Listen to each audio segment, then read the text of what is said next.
Hey guys, I'm Josh, and this week I'm going to be just joshing around making this wooden Green Lantern plaque.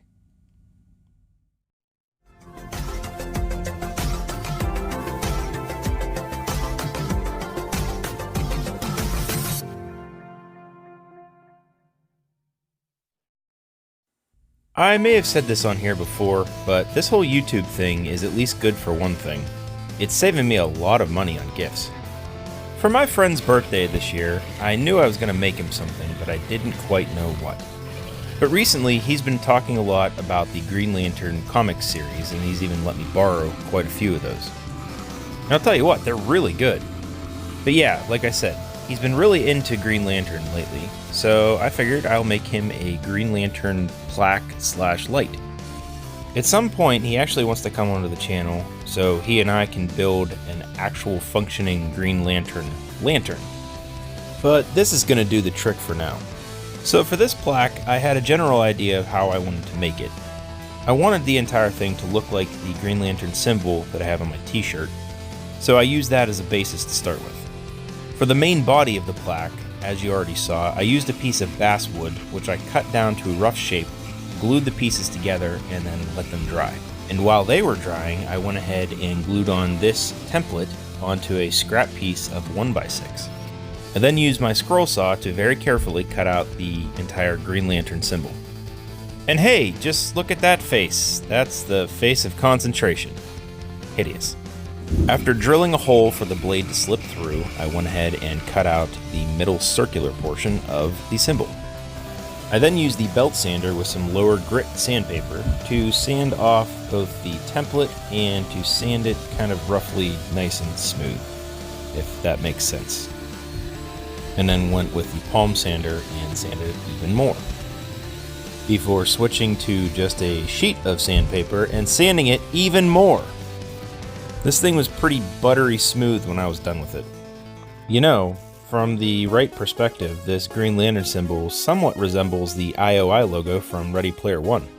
That's kind of weird. You know what else is weird? How much sanding this took. It was pine. How in the world is this thing that rough?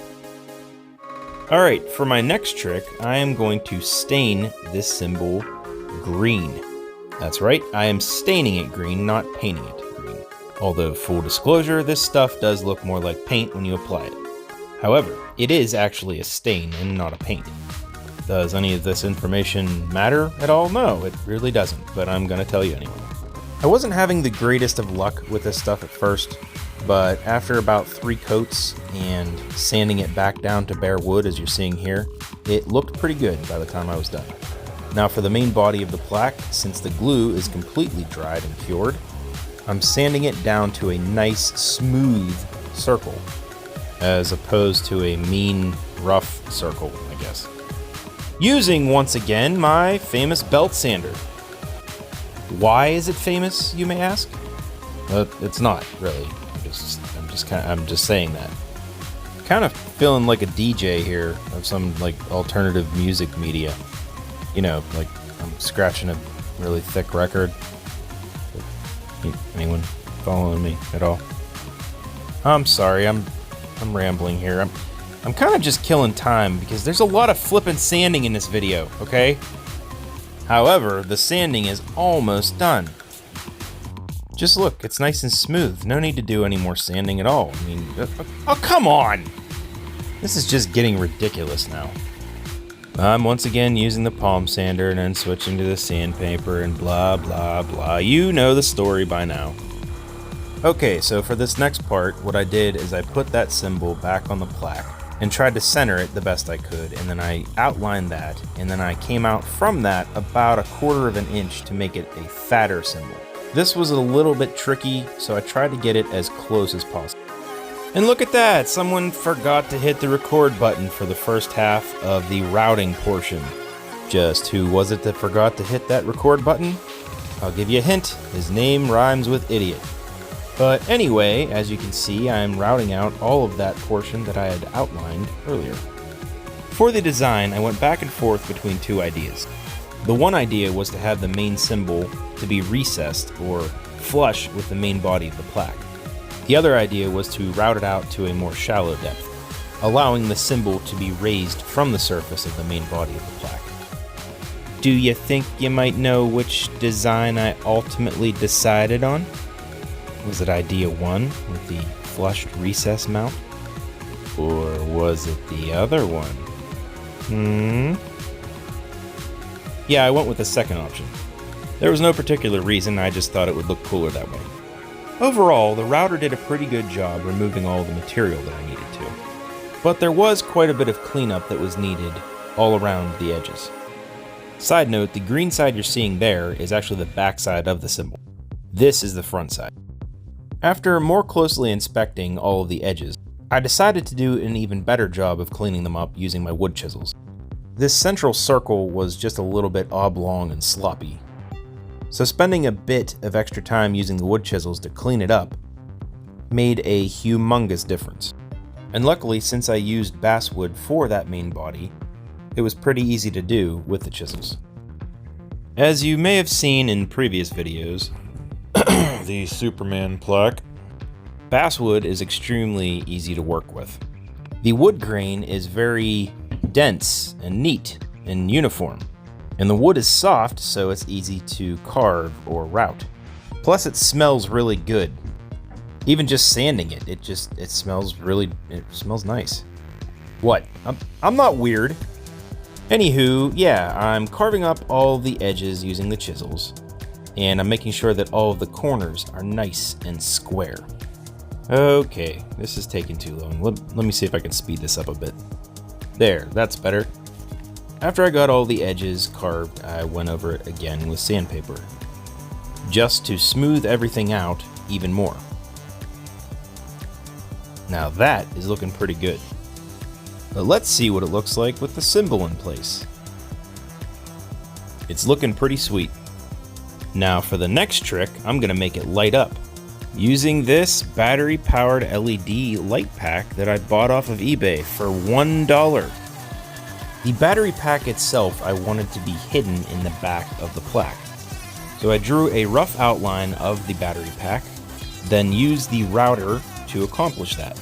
I really wasn't sure what to expect with these lights, because like I said, I only spent $1 on them, but I'll tell you what, these things are really bright. I did a good bit of testing on them before I decided to use them for sure. And here you can see I'm just cleaning up all the edges again with the wood chisels. Let's speed this up again. That's much better. For the placement of the lights themselves, I wanted them to be hidden by the symbol. So I set it in place and then outlined it very lightly before drilling a hole for the lights to pass through. This particular light strand is about 1 meter long and holds 10 LEDs in all. Like I previously said, I wanted the symbol to be raised off the surface of the main body of the plaque, but I also wanted a way to attach the lights so they weren't going to move around. So I installed those screws to act as both standoffs and pegs for the lights to wrap around, which you'll see here in a moment. What you're seeing right now though is I'm staining it with a natural tone Danish oil, as I've used so many times before in these videos. I do like this stuff a bit better than the teak oil, mainly for the smell factor. Danish oil smells so much better than teak oil.